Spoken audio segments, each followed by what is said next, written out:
2025 NFL Draft has officially wrapped up, and coming up on today's edition of Vikings Now by Chat Sports, we're going to be going over my grades for each of these selections, and also give you guys a final grade at the end. My name is Patrick Siepman, and welcome in. Now, before we dive into it, if you guys could, hit that thumbs up icon if you guys are a big-time Vikings fan, and if you guys are just fired up about the haul that the Vikings had in the 2025 NFL Draft. You know, it wasn't going to be the most interesting draft for the Vikings. We knew that with 4 picks coming in, but I do think they filled, a couple of positions of need, got a couple BPA picks. So overall, I am very happy with what the Vikings have done. But if you guys are as well, hit that thumbs up icon. But if you're not, also comment your thoughts down below in the comments section. All right, we can start off with the first round pick at pick number 24. That being Ohio State offensive guard, swing tackle, Donovan Jackson. Now, Donovan Jackson, he was originally a left guard for Ohio State, but Josh Simmons ended up getting hurt this season, their left tackle, who actually went to the Kansas City Chiefs. And then Donovan Jackson had to pop outside and play some tackle.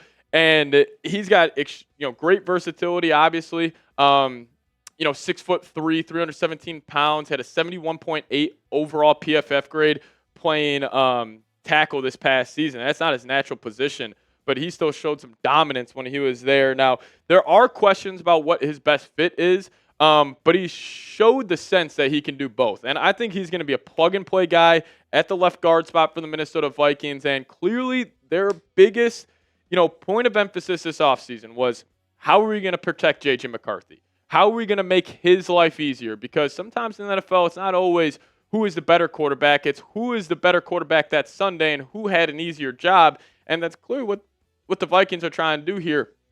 Make J.J. McCarthy's life a whole lot easier, and you'll get the Ohio State offensive guard. Now you're probably going to have Christian Darrisaw left tackle, Donovan Jackson left guard. You got Ryan Kelly at the center spot, Will Fries at the right guard, and then Brian O'Neill at the right tackle. I think that is, no doubt, in my opinion, I think that truly is a top 5 offensive line of the league. It may take them a little bit to get the continuity down because that's huge with offensive lines. We even saw the Eagles last year. Like, they brought in Mekhi Becton, not Blackman, shout out to him though. They brought in Mekhi Becton, and they were able to have one of the best offensive lines in the league while adding guys in free agency the offseason prior. But Donovan Jackson, if I had to give that pick a singular grade, I'd probably go an A for that. Now we can talk about who the Vikings took in the 3rd round at pick 102 after trading back from pick number 97. They went a wide receiver here, and they went Tai Felton. Now, a lot of people are freaking out. Oh, what about the secondary? We should have drafted a safety. We should have got a cornerback. And listen, I totally understand that, but I think the Vikings are definitely showing some faith here in Mekhi Blackman and Theo Jackson, and even guys like Isaiah Rodgers, Jeff Okudah, Dwight McGlothern even. But Tai Felton, he's an absolute burner, and this is what the Athletics' Dane Brugler had to say on the Maryland wideout. Saying Felton has the explosive speed to be a weapon in the quick game and downfield, which gives him NFL starting potential as a Z receiver. His special teams experience will only boost his chances of cementing a spot on an NFL depth chart. And, there's no doubt he will be on the Vikings team next season. Will it be wide receiver 3? Will we have to battle it out with Jalen Nailor and Rondale Moore? Probably. But also, you guys see, he had 9 touchdowns this past season. 8 of those came in the red zone. So he's got that red zone ability. He's got the big play ability. The only bad with Tai Felton that we've seen, he's meh in the blocking department, which, being a 6'1", 183-pound wide receiver, it's just he's fighting an uphill battle being a good blocker, but he's also not too good in contested catches. He was 7 of 18 this year, and his career, he's a 38.5% contested catch rate. He did have drop issues. He had 8 this past season, which is up from 3 the prior year, but his career drop rate is 6.5%. He did cool off just a bit this season with that, but he also had plenty of screen usage. So I think this is going to be the gadget guy for O'Connell. And the Vikings gave themselves some Jordan Addison insurance with this pick. They decided, hey, if Addison does get suspended for, 3 to 4 games at the beginning of the season, I want to have multiple guys like the Nailors, like the Rondale Moores, the Tai Feltons of the world, where if they are your 2nd, 3rd, and 4th wide receiver, even with Addison out, the Vikings still have a good wide receiver room because you got Justin Jefferson. He'll get all the attention. I mean, I'll tell you what, I'm sure Jefferson is talking talk about people who are pissed about Addison getting suspended. I bet you Justin Jefferson's number one because he will be getting triple or even quadruple teamed in those games. But that should leave opportunities for a guy like Tai Felton. So hopefully he is able to be a day one impact, because if Addison is suspended those 3 games, you would hope that Tai Felton is ready to go to make an impact day one. But we'll dive into some more draft grades here in a second. But first off, you guys let me know, who is your favorite pick for the Vikings in the entire 2025 NFL Draft? Mine is Kobe King. We'll talk about that here in a second.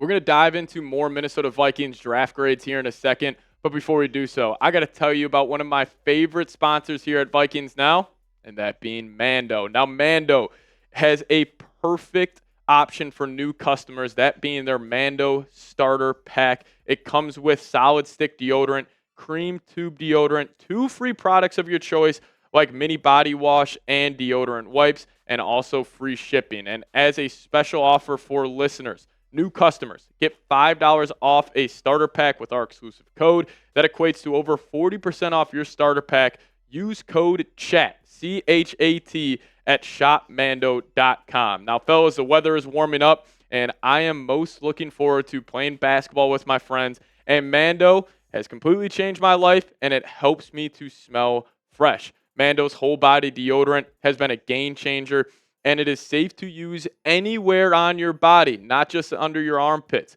You can also choose from a variety of fresh scents like bourbon leather, Clover Woods, Mount Fuji, or Pro Sports. So head to shopmando.com. That's shopmando.com. Please support our show and tell them we sent you. Smell fresher, stay drier, boost your confidence from head to toe with Mando. Link for that is in the comment section and description of today's show. And the special offer they have is new customers get $5 off a starter pack with our exclusive code and link. Use code CHAT at shopmando.com. That's shopmado.com.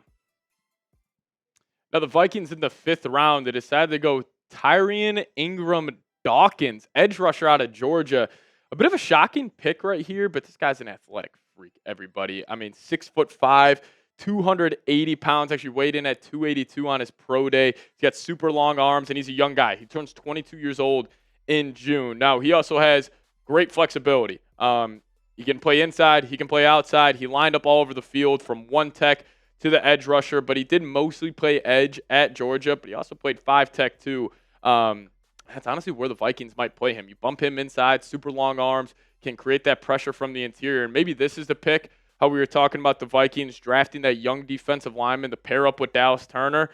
I mean, what if he is that? Like Ingram-Dawkins from Georgia, Dallas Turner from Bama. You got these SEC, powerhouse edge rushers who got all types of potential. And just like Dallas Turner, he's got crazy good bend. He had an insane TFL to tackle ratio, and this is actually what Dane Brugler had to say about our guy, Ingram-Dawkins, saying, doesn't have a strong body of work, but if you grade to the flashes and trust the size and athletic traits, it is easy to be excited about his pro potential. He offers inside-outside versatility. Some NFL teams view him more as an edge presence. Others want his explosiveness over the B-gap, and that's actually where I think the Vikings will play him. I don't think they drafted him to be an edge. Now, obviously, he gives him that versatility, but I think he'll probably be an interior defensive lineman. So this is a high upside pick. You got him at pick 139. If I had to give a grade for this one, I'd probably go a B, B+, for a guy, Ingram-Dawkins. But might be my favorite pick of the night, or for the whole draft for the Vikings. Kobe King, linebacker out of Penn State. Now, I was saying this when we were breaking it down earlier. Kobe King is Ivan Pace Jr., everybody. He is great in the run defense. He is great at getting after the quarterback, but he does struggle immensely in coverage. Now, he's not as short as Ivan Pace. Ivan Pace comes in at about 5'10". He's 6'1", 243 pounds. And honestly, I wonder if this guy, if he ends up popping, and he could just be a better version of Ivan Pace. Like, I love Ivan Pace, one of my favorite players on the team. He is awesome. But, this guy we took in the 6th round, he was a team captain at Penn State, which is, stuff you love to hear about a guy. He is a thumper. When he's kept clean, can flow and hit. He can get kind of tied up on, blockers that when they try to get to the second level. But, I think this is the Vikings just kind of going, a BPA pick here where it's a guy who is a great locker room presence, a great leader, just a great character. And if for some reason, if Ivan Pace had to miss time, you have a guy who can step in there, play the same role, and potentially do it better, is what I'm thinking the Vikings are hoping. But the Vikings kind of shocked everybody in round 6, back-to-back picks after Kobe King. And at pick 202, they went Gavin Bartholomew. First off, what a name that is for a tight end out of Penn State. But this guy's a big body, almost 6'5", 250 pounds. In 2024, he had 322 yards. In 2023, he had 326. And he's also a younger guy, turns 22 on April 30th. So he's 21 years old right now. His testing numbers were fantastic. Ran a 4.740, almost a 37-inch vertical leap, 8.87 on the RAS score. Now, listen, he was very stagnant in production over his career, never topped his freshman year of 326 yards. And he did have 3 drops for 7.3% drop rate throughout his career, but he also did have 0 drops as a freshman. Keep that in mind. Now, he was the safety net for Pittsburgh this past season. In his freshman campaign, 2023, he averaged 18.11 yards per catch. This past year, it got dropped by 10, and it was 8.5 yards per catch for Bartholomew, but he also rocks a sweet mullet. He has cat scratch on the side. He'll bring some tenacity. I just saw a clip on Twitter. It was a play against Tennessee.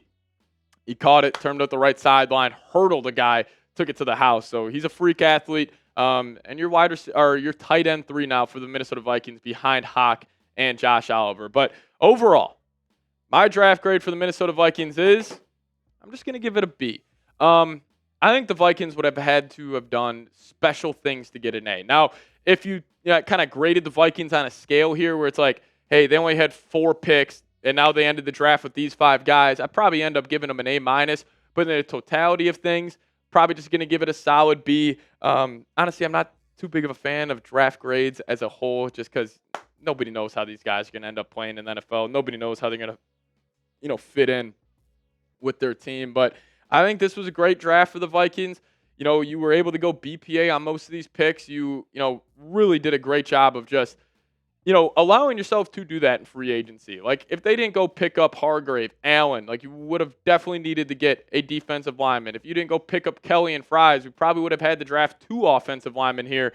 But the offensive line is set. The defense has some dogs. The coaching staff is set. It all comes down to that boy from Michigan, J.J. McCarthy. But I'll ask you guys this. Grade the Vikings draft for me. Give me an A, B, C, D, or F down below in the comments section. You guys let me know your thoughts down below.